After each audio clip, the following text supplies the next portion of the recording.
Namo tassa bhagavato arahato samma sambuddhassa. Namo tassa bhagavato arahato samma sambuddhassa. Namo tassa bhagavato arahato samma sambuddhassa.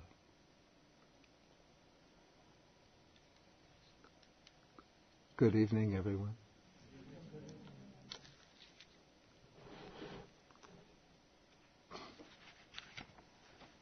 Okay, we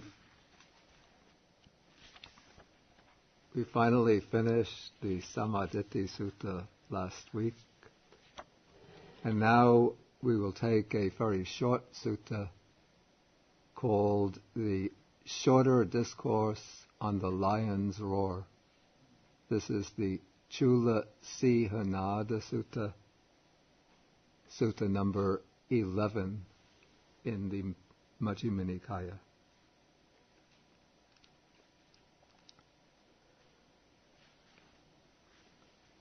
Okay, this metaphor of a lion's roar is used to mean a kind of roar of triumph, a roar of victory. And usually the lion's roar is ascribed to the Buddha. It's when the Buddha makes a claim that is considered earth-shattering, monumental, of great importance. This is called the Buddha's lion's roar. But disciples also sometimes make claims, statements of great importance. And those claims too can be called lion's roars. And such statements are described in this way because in the jungle, when the lion comes out of its cave, stretches itself, and then utters a roar, then the sounds of all of the other animals are drowned out, and only the roar of the lion can be heard. And then all of the other animals, when they hear the lion's roar, they all become frightened, and they all run in different directions. Those animals that live in the ground, they run into their holes and seek safety in the ground. The birds fly into the air. The animals that dwell on the land run away far from the direction in which the lion's roar is coming. And it said even the elephants, which are kept in the cities and towns, even the elephants become frightened, and some of them which are bound to strong posts start trembling and shaking and pull up their posts or break their strong fetters.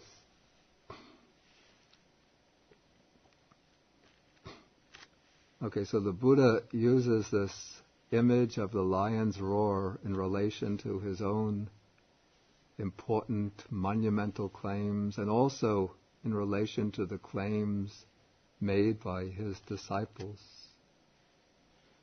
And so this sutta that we're coming to now is a discourse in which the lion's roar is to be uttered by disciples. But it is the way in which the Buddha instructs disciples how they can roar their lion's roar. Okay, the sutta opens on an occasion when the Buddha is living in the Anathapindika's monastery near the city of Savatthi. And the Buddha addresses the monks and says, "Bhikkhus, only here is there a recluse, an ascetic. Only here a second recluse. Only here a third recluse. Only here a fourth recluse. The doctrines of others, that's the sects of others, the religious disciplines of others are devoid of recluses. That is how you should rightly roar your lion's roar. Okay, now if one takes this statement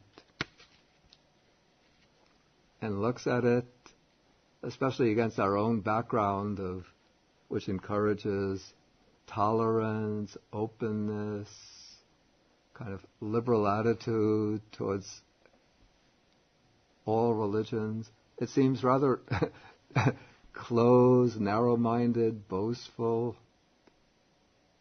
But we have to understand, what is the statement being made here? Okay, what is meant by a recluse here? Here, the word recluse, the Pali word is samana, but the word is being used in a special sense to refer to one who has reached the attainment of stream entry, sotapanna. A second recluse means one who has reached the second stage of enlightenment. That is a once returner. A third recluse is one who has reached the third stage of enlightenment, the stage of non-returner. And a fourth recluse is one who has reached the fourth stage, the stage of arahant.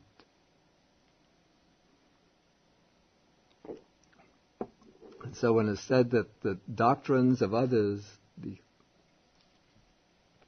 other religious schools are devoid of recluses, it doesn't necessarily mean that they are devoid of saintly people, devout people, people who are practicing with sincerity and earnestness and who might have reached certain high stages of realization, certain stages of saintly attainment. But what it means is that they have not reached any of these specific stages of realization which confer liberation from the cycle of repeated existence, from the cycle of rebirths. And the question is going to come up, what specifically is it that is necessary to gain this liberation from the cycle of repeated existence? What is it that distinguishes the Buddha's teaching from all these other spiritual teachings and makes it such a distinctive path to liberation? And that will be the theme of this sutta.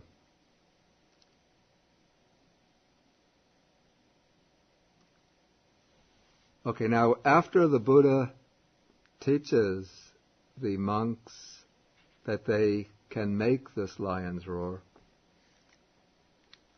he says, now we come into paragraph 3, it is possible that the wanderers of other sects might ask you, on the strength of what argument or what the support of what authority you say this.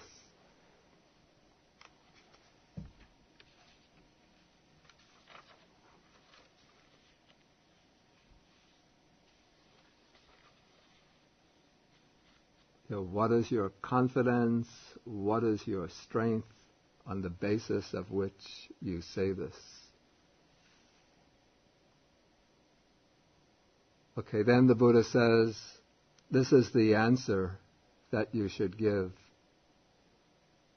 4 things have been declared to us by the Blessed One who knows and sees, the worthy one, the fully enlightened one. On seeing these in ourselves, we say this. Okay, what are these 4 things? We have confidence in the teacher being the Buddha. We have confidence in the Dhamma. We have fulfilled the precepts,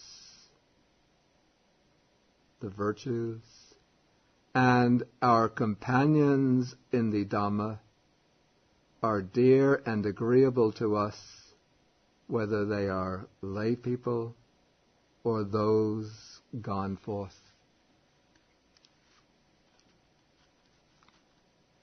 Okay, so these are the 4 things that the Buddha has declared to us, and we see these in ourselves, and on this basis we make this statement. Okay, this is now an imaginary debate or dialogue is being constructed here between the monks and the wanderers of other sects. So the Buddha continues, it is possible when you speak thus that the wanderers of other sects might say, in other words, the wanderers of other sects are not simply going to accept this for an answer and say, okay, that's all right, we agree, and then turn around and go back to their parks. But they will continue the debate and go on and try to push their point. And so they'll say, what is there especially unique about your claim? Because we also have confidence in the teacher, the master, but not in Gautama, not in the Venerable Gautama, but we have confidence in our teacher. Whoever that teacher might be, one will have confidence in Sanjaya Belatiputta, another confidence in Makali Gosala, another confidence in Nigantanataputta. These are some of the great spiritual teachers of the time. We too have confidence in the Dhamma. The Dhamma was not a unique term used in relation to the Buddha's teaching, but every teacher called his doctrine the Dhamma. So these wanderers say, we have confidence in the Dhamma, that is, in our Dhamma. Then they say, we too have fulfilled the precepts, not your precepts, but our precepts. And our companions in the Dhamma, that is, our spiritual friends, are dear and agreeable to us, both the lay people and those gone forth. Okay, so what is the distinction? What is the difference between you and us? In other words, the 4 points that you mention don't seem to be adequate for drawing any distinction between you and us, and for you to say, we have these 4 types of holy or saintly people in our sect, and you don't have the 4 types of saintly or enlightened people in your sect. Okay, so now in the next section, we see the terms of the debate are going to be defined more precisely. Okay, when the wanderers of other sects speak thus, then you should answer them in this way. How is it, friends? Is the goal one or many?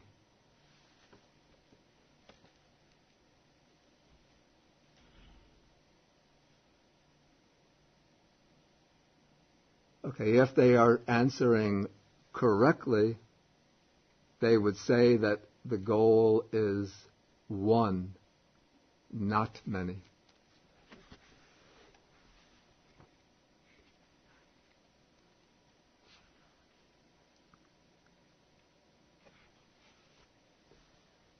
Okay, so once they agree that the goal is one, now we're going to see what are the qualifications necessary in a person to attain that goal. Okay, can that goal be attained by one who is subject to lust, or to attain it does one have to be free from lust? Okay, answering rightly, they would have to answer thus, that this goal is for one who is free from lust, not for one who is still subject to lust. Is that goal for one subject to hate or free from hate? Answering rightly, the goal is for one who is free from hate. Is that goal for one who is subject to delusion or for one free from delusion? Answering rightly, they would have to say that the goal is for one who is free from delusion. Okay, so at this point,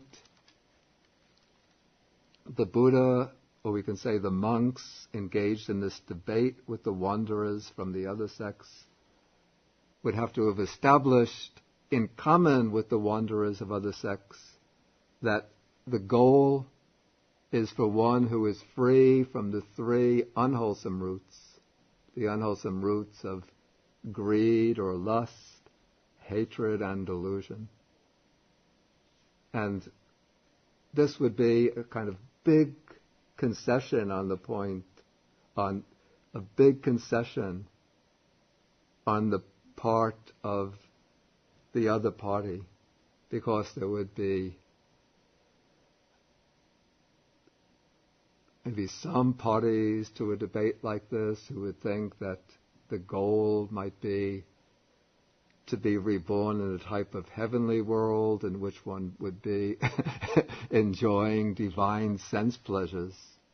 In that case, if one examines very closely, one would see that their goal is not for one who is free from lust, because there's still, if you see that their goal is to be reborn in a celestial world and enjoy divine or heavenly sense pleasures, one sees that there is still some lingering type of lust there. I think if one were to engage in debate with many religious followers today, not speaking about the Buddha's time, and ask whether the goal is for one free from hatred or not, one would see that many contemporary religions would not agree that the goal is for one who is free from hatred. But they seem to think that their goal is for one who even has such strong hatred that they would be willing to sacrifice their life for the cause of that religion in a spirit of intense hatred, of vengeance, retaliation.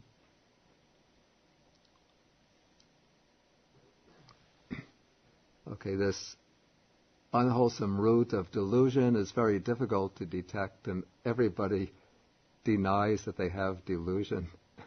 But we have to find out later, we will see what is the real distinguishing characteristic of delusion. Okay, is that goal for one subject to craving or free from craving? For one subject to clinging or free from clinging? this really seems to be just giving synonyms for lust. So it's not really adding anything new, but just exploring the same idea in terms of synonyms. And is the goal for one who has vision or for one without vision? Again, this is a variation on the idea of whether the goal is for one with delusion or one without delusion.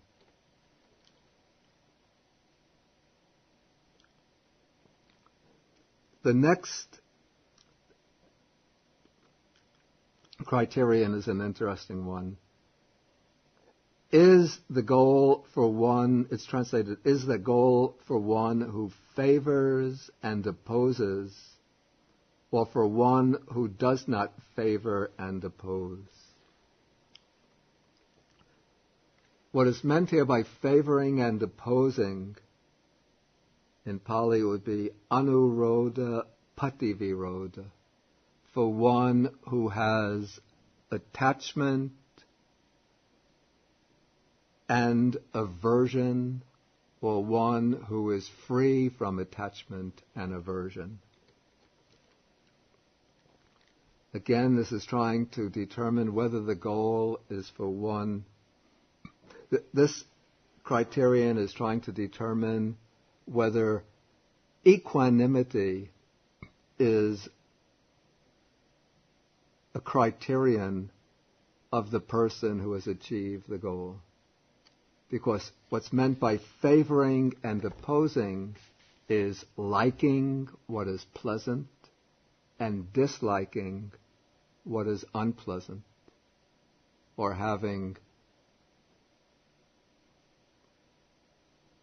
approving of those people who are agreeable to oneself, disapproving of those who are disagreeable, or having an inclination towards pleasant forms, sounds, smells, tastes, tactile objects, and having an aversion towards disagreeable forms, sounds, smells, tastes, and tactile objects. Okay, so one who has a liking and disliking for what is pleasant and unpleasant is one who does not have well-established equanimity. And so that would not be a mark of one who has achieved the goal.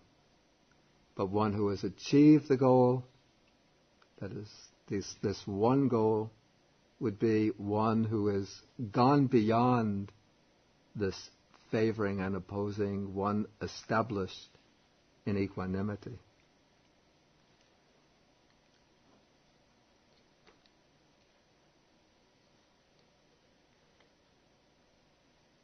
Okay, the next criterion, I have to say, would be rather...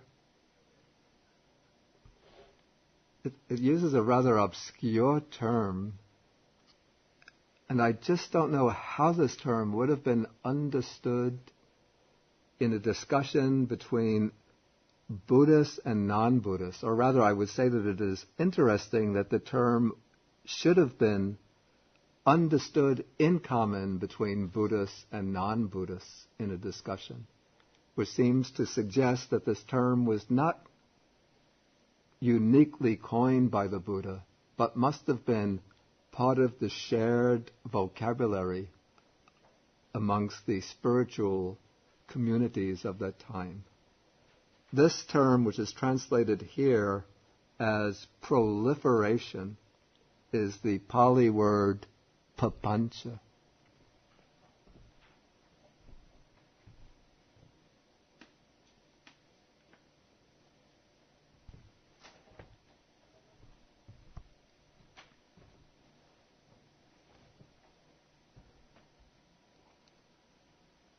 The commentary to the Majjhima Nikaya says that papancha here means mental activity governed by craving and views. But that seems to be, to me, this seems to be a very specifically Buddhist understanding of papancha. And so it seems to me unlikely that that could have been an understanding of the word papancha that would have been understood in common in a discussion between Buddhists and non-Buddhists. It seems to me more likely that papancha would have had another meaning. And from a number of different contexts, as the word papancha is used in the early suttas, I have the impression that papancha simply has a meaning, the sense of, we can call it the diversity and multiplicity of the world, the differentiation of the world.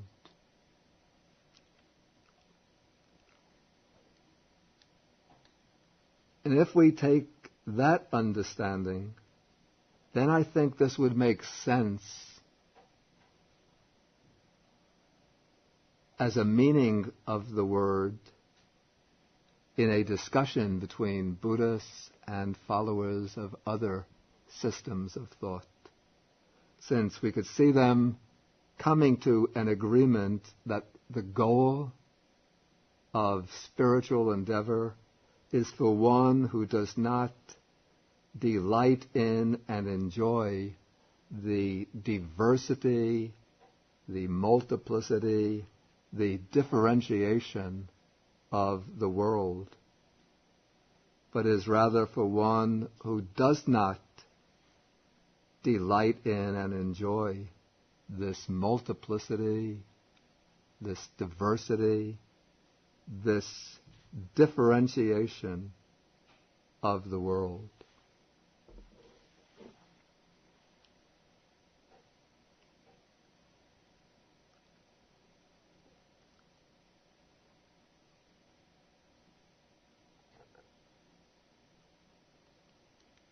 Okay, before I go further, I'll just ask, does anybody have any questions about anything just that needs to be cleared up here in these terms? I don't want to go off the track of the sutta, but anything need clarification? Could you please explain more about what is wrong with diversity, multiplicity, differentiation of the world?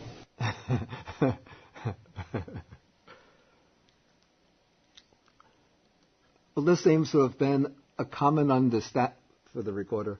He asked, would I please explain what is wrong with the multiplicity, diversity of the world? It was just a common understanding amongst the spiritual seekers of the period that the multiplicity, diversity of the world was something that entangled one in craving, in clinging, and that bound one up in a variety of sensory perception, sensory experience, and thereby prevented one from gaining that inner unification that was a necessary foundation for realizing that transcendental reality, that transcendental experience.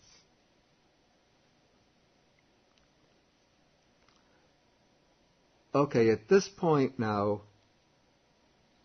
the debate or the discussion has now come to an end, and now the Buddha is he introduces a new theme which he is going to develop in such a way as to show that the ascetics that have been engaging in this discussion might not be those who are free from all of these faults, who are not free from lust, hatred, delusion, and so on. So he's setting up now a certain standard by which we can determine whether the the wanderers of other sects who are engaging in this discussion are actually free from lust, hatred, and delusion as they believe themselves to be.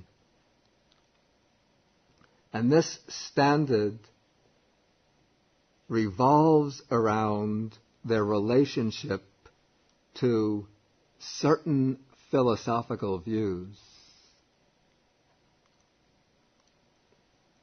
Here, the views, up to this point, the views have been kept in the background, but now the actual content of the views to which these wanderers of other sects might be adhering, the content of the view is now brought out into the open. So the Buddha says that there are these two views. What are these two views? In the sutta, they are called Bhavaditti and Vibhavaditti, the view of being or the view of existence, and the view of non-being, the view of non-existence. Now, the view of being is also called the eternalist view. It's identical with the eternalist view. This is the view, basically, that in some way or another, in some form or another, the self and the world are eternal. Particularly, it's the view that the person has some individual self which is permanent, eternal, unchanging.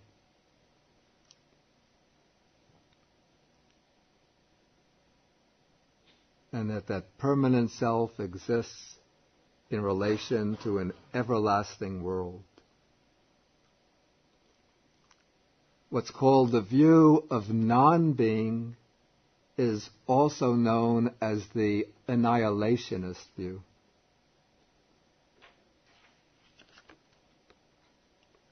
And this is the view that the person, the self, with the breakup of the body, comes to an end and doesn't survive in any way after death.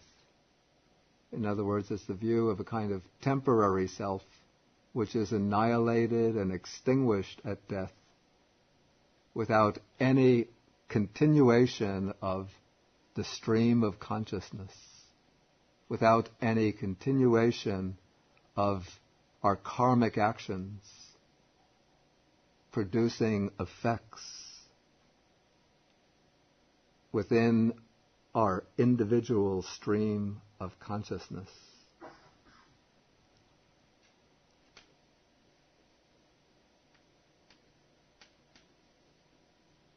Now, this just means the view of existence is the same as eternalism. The view of non-existence is the same as annihilationism.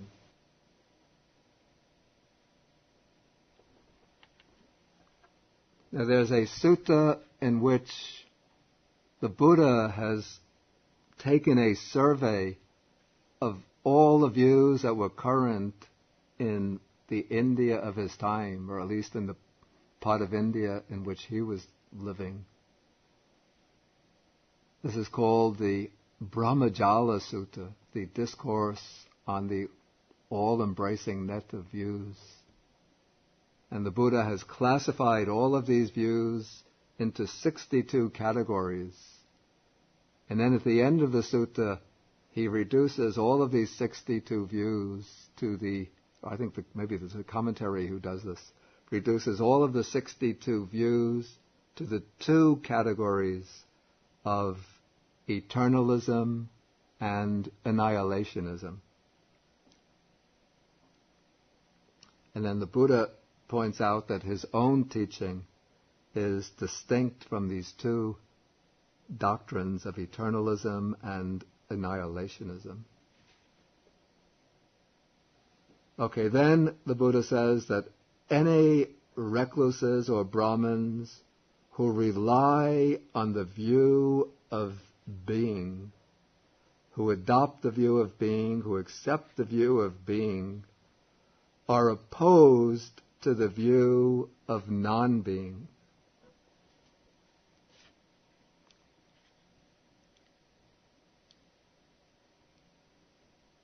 Any recluses or ascetics or Brahmins who rely on the view of non-being, who adopt the view of non-being, accept the view of non-being, are opposed to the view of being.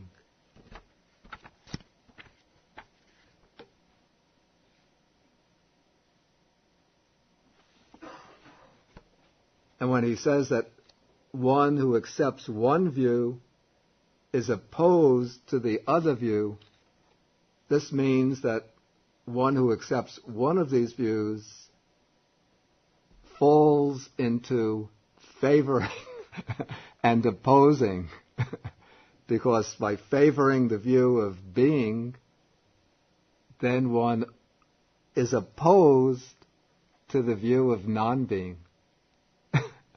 So one has fallen into favoring and opposing. And if one adopts the view of non-being, one adopts annihilationism, then one is opposed to the view of being. So again, one has fallen into favoring and opposing. Of course, I don't know why the sectarians, the followers of other sects, say, well, Buddha, if you're not accepting either the view of being or the view of non-being, then you're opposed to both the view of being and non-being. So you have also fallen into favoring and opposing.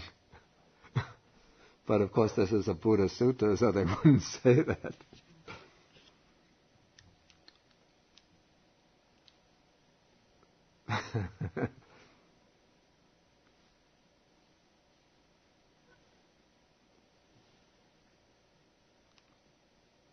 Okay, now continuing, paragraph 7.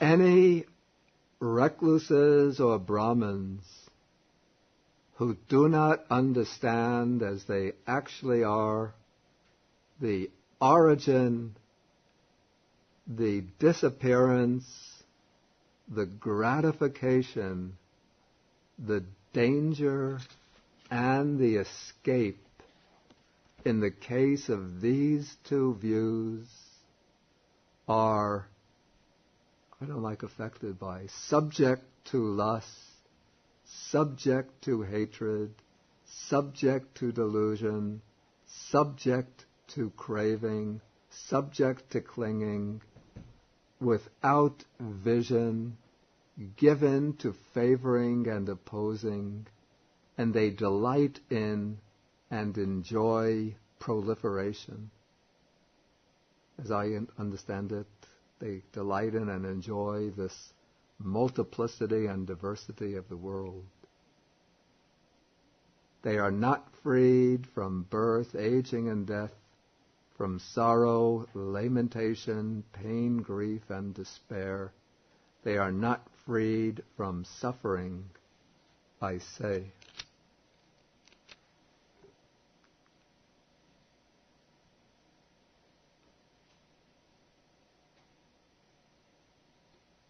On the other hand, we'll just go to paragraph 8 and I'll come back and examine what is being said.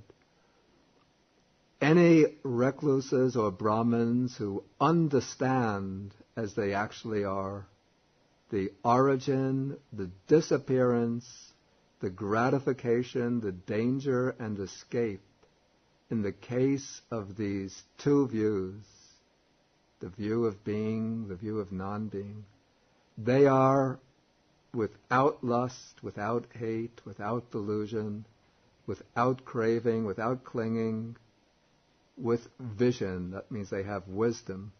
They are not given to favoring and opposing, and they do not delight in and enjoy proliferation. They are freed from birth, aging, and death, from sorrow, lamentation, pain, grief, and despair.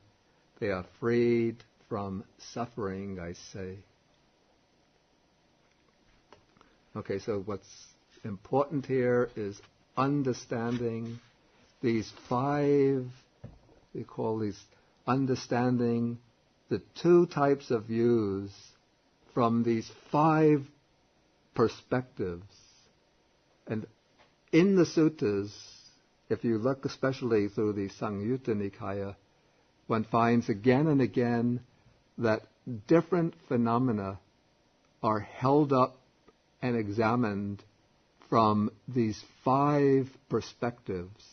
Perspective of what is their origin, how do they originate? What is their disappearance?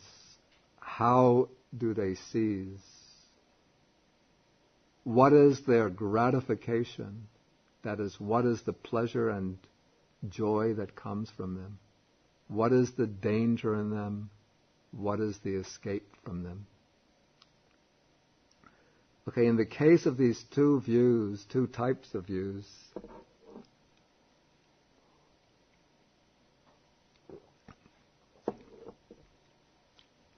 one raises the question, what is the origin? How do these two views, types of views, originate?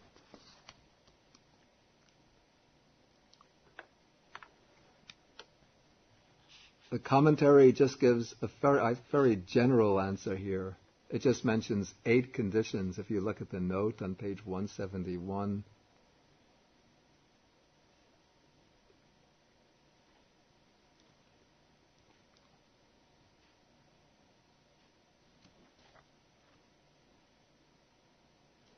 but I think a better way to understand the origin of these views is through, especially to emphasize the role of unwise attention, ayoniso manasikara. That is, you call it wrong reflection, careless consideration. Often it's influenced by bad friends who might have good intentions, but because they suggest to us to think incorrectly, then we call them bad friends. This unwise attention will be based in turn usually upon unexamined perception and thought amongst these 8 conditions. We perceive things in distorted ways. This is the natural way in which the unenlightened mind works, because of our perceptual apparatus functions in such a way that it is designed to aid our biological survival, not to assist our liberation from suffering. And so the perceptual apparatus works in such a way that it distorts the incoming data, or it processes incoming data in a way that doesn't represent those data in their actual mode of being as they truly are. And then based upon these distortions of perception, we think about things incorrectly, and then through linking together these incorrect thoughts, these foolish thoughts, we engage in a process of unwise reflection, and through unwise reflection, we arrive at these wrong views, the view of being, the view of non-being.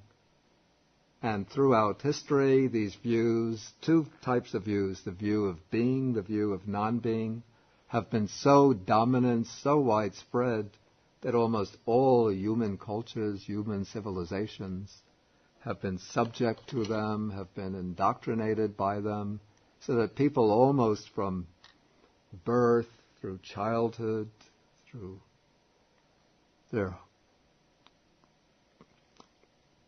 their educational process, have been taught.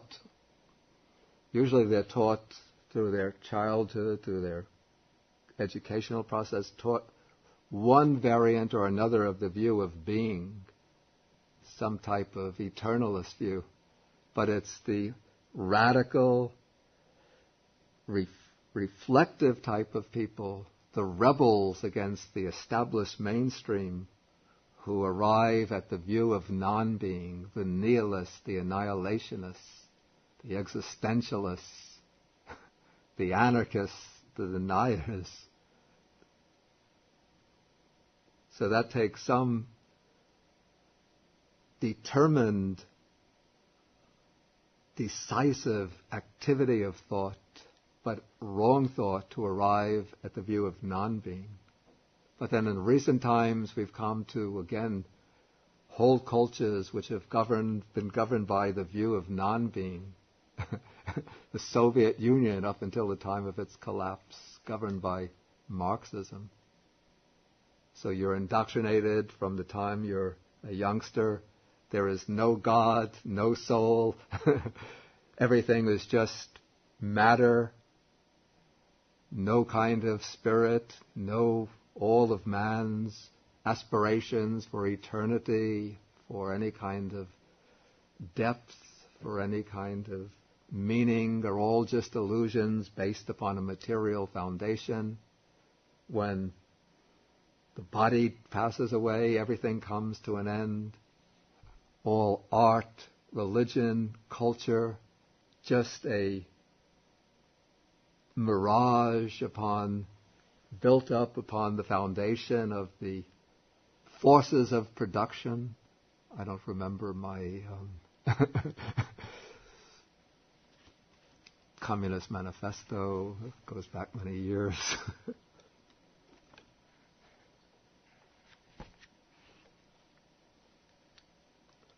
Okay, so this is how these views of being and non-being originate, and what lies beneath wrong perception, wrong thought, unwise attention, what is more fundamental as the origin of these wrong views, still more fundamental condition.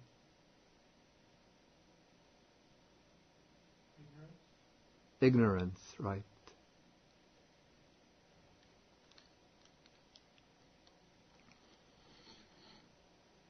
Ignorance and also craving is there. Ignorance and craving work together. Usually there's the craving for being, the craving for existence lies at the root of the view of existence, the view of being, eternalist views. The craving for non-existence lies at the root of the view of non-existence. The view of non-existence is a rather strange type of view, since most people, it's not the typical type of craving. The sort of natural, deeply ingrained craving is the craving for existence. But this craving for non-existence seems to come, I'd say, in people perhaps who have been frustrated in their attempts at satisfaction, or people perhaps who reflect somewhat deeply on the human condition and see how all beings are subject to death, and then rather than grasp at some idea of eternal life or some continuation but beyond death, they simply come to the conclusion that death is the inevitable destiny of all life, and it's pointless to aspire for anything after death. And so then they grasp upon this idea that death is the end of everything, and they hold firmly to this idea. They cling to this idea. And then that becomes a kind of, on the one hand, it becomes a view. At the same time, it's a view that expresses a craving, a desire just simply to be annihilated at death and not to go on in any form.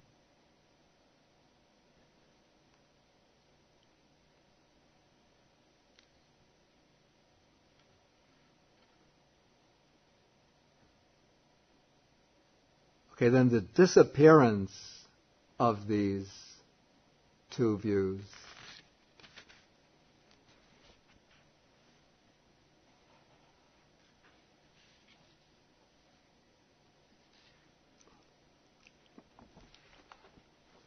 Okay, the commentary says that the disappearance or the passing away, the cessation of the views is the attainment of the stage of stream entry. Because with the attainment of the stage of stream entry, one gets free from all views. The stream enterer is one who gives up all wrong views.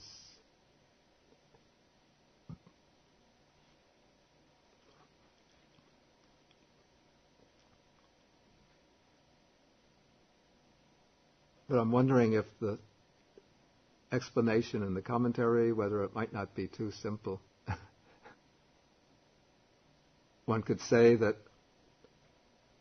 the disappearance, if the origin of views is unwise attention, wrong thinking, wrong thoughts, perhaps one could say that the passing away of views comes through a process that involves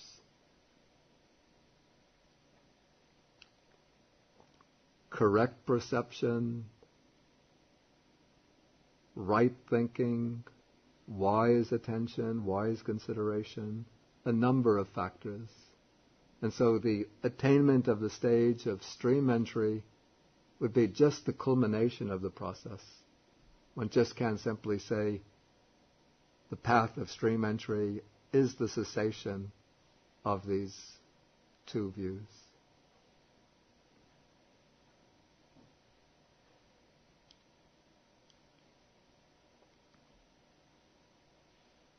Okay, the gratification in these views, the gratification is the pleasure and enjoyment that holding to these views will give. And so those who adopt a view of existence usually get some kind of immediate pleasure and enjoyment. It gives a sense of relief that one has the satisfaction of thinking myself is eternal and everlasting.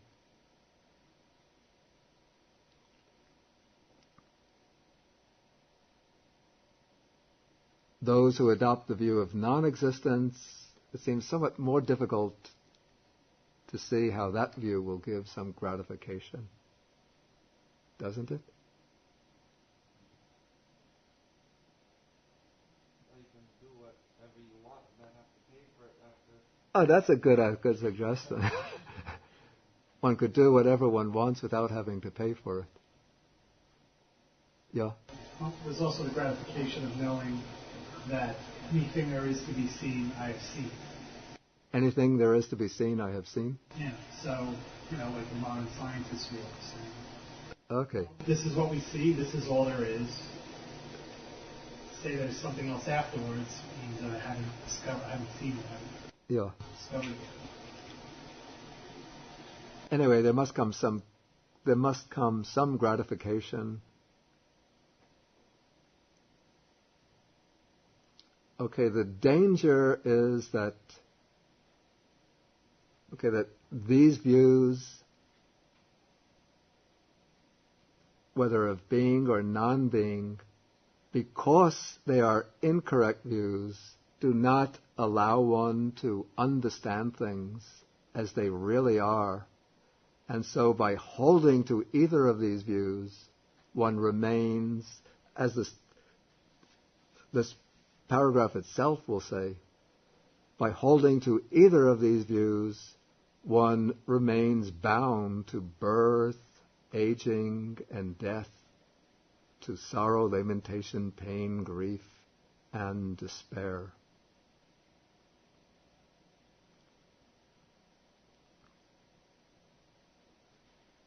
Okay, and the escape in the case of these two views, the commentary says the escape is nibbana. But I tend to understand the escape, nisarana, to be the way that leads out, and that I would take to be the Noble Eightfold Path, to lead out to nibbana.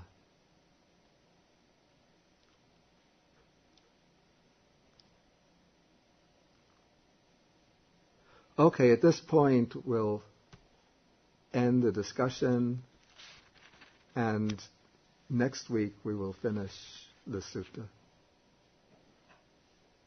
If there are any questions now or any comments,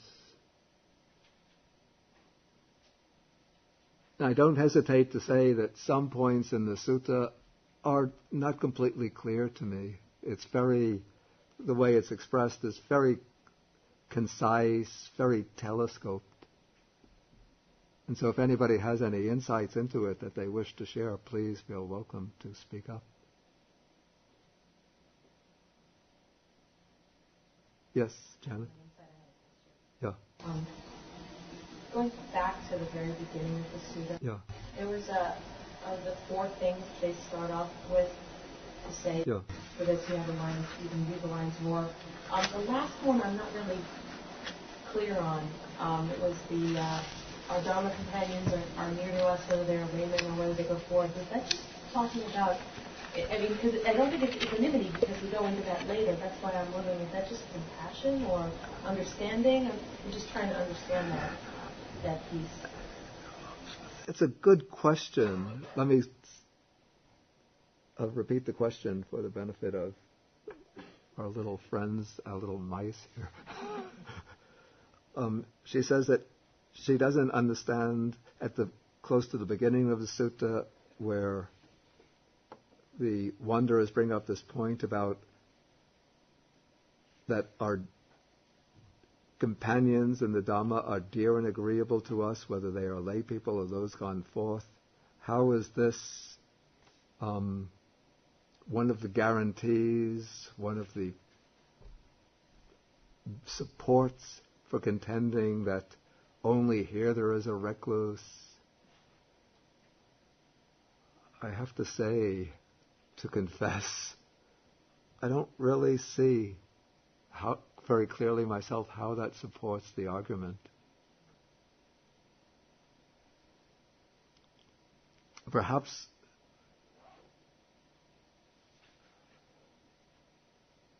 because any group of believers can say our religious friends are dear and agreeable to us, that doesn't prove that some amongst us are holy and enlightened people.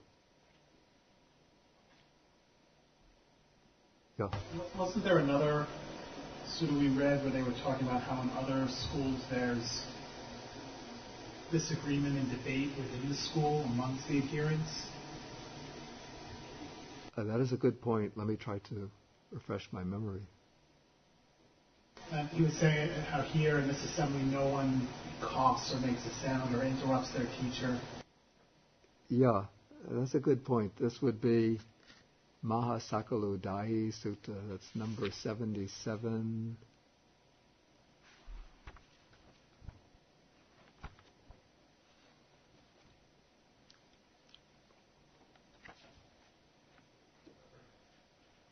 That's where the Buddha is trying to show how his disciples honor, respect, revere him. So maybe this fourth thing is just saying, here we're all in agreement with each other. Here we don't argue amongst ourselves.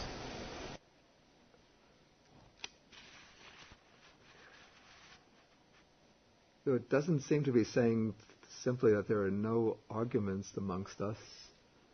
And I just want to see what words are used in the original text. Piya manapa sahadamika kopana. Piya manapa. It doesn't go so far as to say that there are no arguments. And I think that idea would have been expressed differently.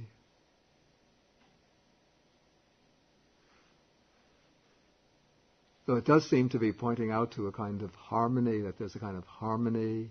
We're all practicing rightly, maybe. I think that would be expressed differently. I would say, in my opinion, not that I'm going to go back and try to correct the book, but he could have cited other ways to support the idea that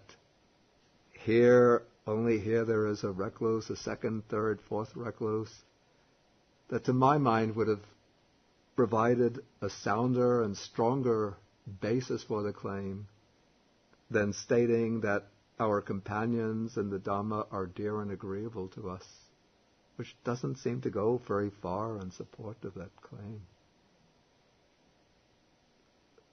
There might be something behind that I'm missing, that we're missing. Yes?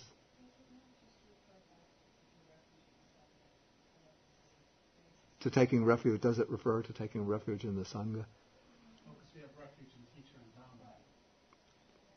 It seems to be bringing in the Sangha aspect. Since so far we have teacher as Buddha, Dhamma, and then the precepts, Sila, would cover Sikha, the training, one aspect of training. Then the fellows, the companions in Dhamma would be the Sangha aspect.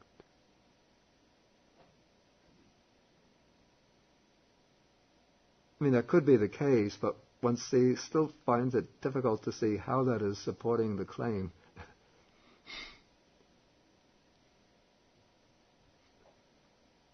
Again, it might be that this is a summary of a longer original discourse which would have made the point more clearly.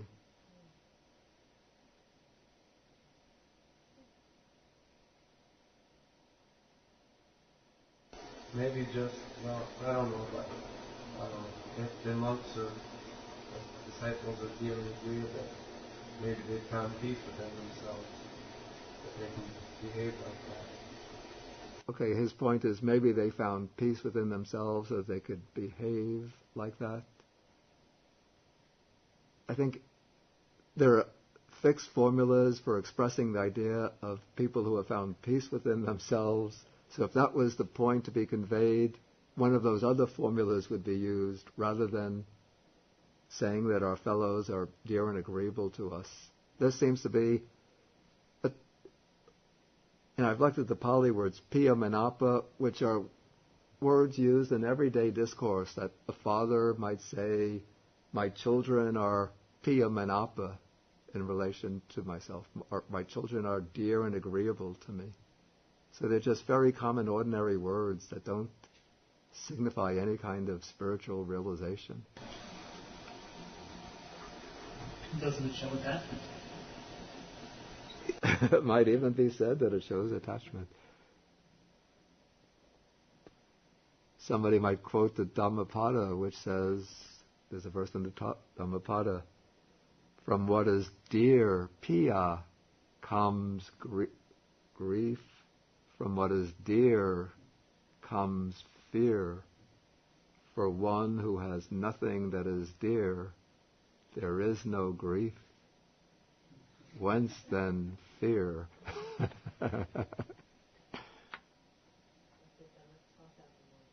Excuse me?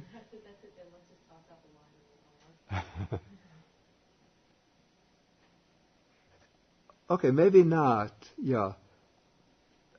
In fact, I think you have a good point there. This probably at any rate, this establishes some 4 points of agreement, apparent agreement between the Buddha's school and the other schools. But it is true that the Buddha did say that the monk should present this as 4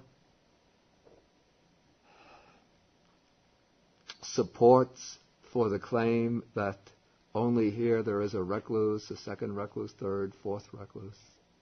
So, I mean, if you look at the paragraph right after where it says, they'll come right back and say, well, we have confidence in our teacher too. I mean, none of the 4 points really support the claim. yeah. It's the later parts of the sutta that support the claim. Yeah. Okay, and I think we'll just leave this. Any other questions or? Okay, Peter. I want to make a comment in reference to, he says, those who have the view of being are opposed to those who have the view of non-being, and vice versa. And then he commented, why would the adherents just come back and say, well, you're opposed to being and not being? And I think that's because the Buddha doesn't say he has a view that opposes being and non-being, but that he knows and sees. It's like when he spoke to the Brahmins and said, is there anyone who knows and sees things are true, or is it just a view you all have? You know, they didn't claim that anybody knew and saw that. It's just their view. So. Okay, that's a very good way to put that. Okay, very good. And Paul? Yeah, is there an inherent problem with sort of the view of eternalism, other than simply there's not self?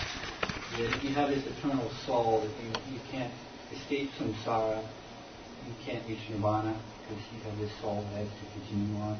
Is that a logic, a philosophical issue?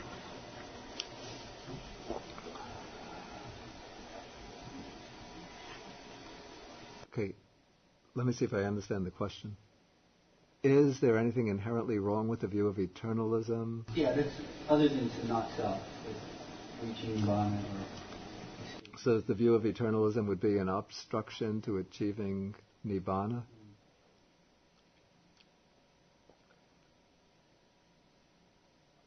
Okay, I think that what the Buddhists would say is that the view of eternalism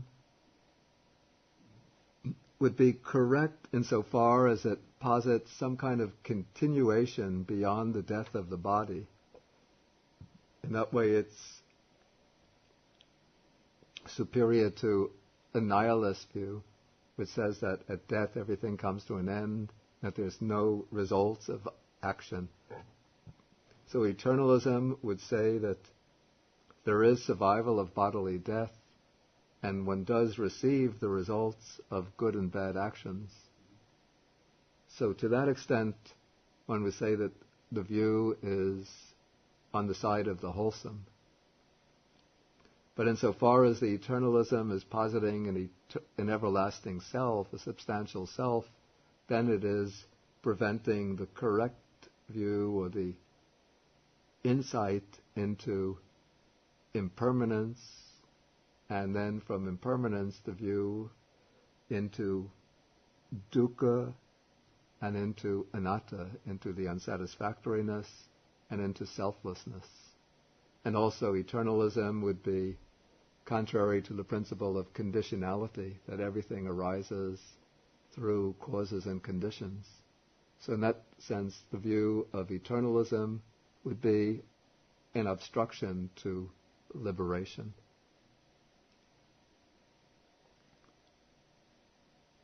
Though one does need the view that there is continuation beyond death in order to have the right view of the cause and effect of action. Okay, I think we'll have to stop for the evening and end with the sharing of the merits.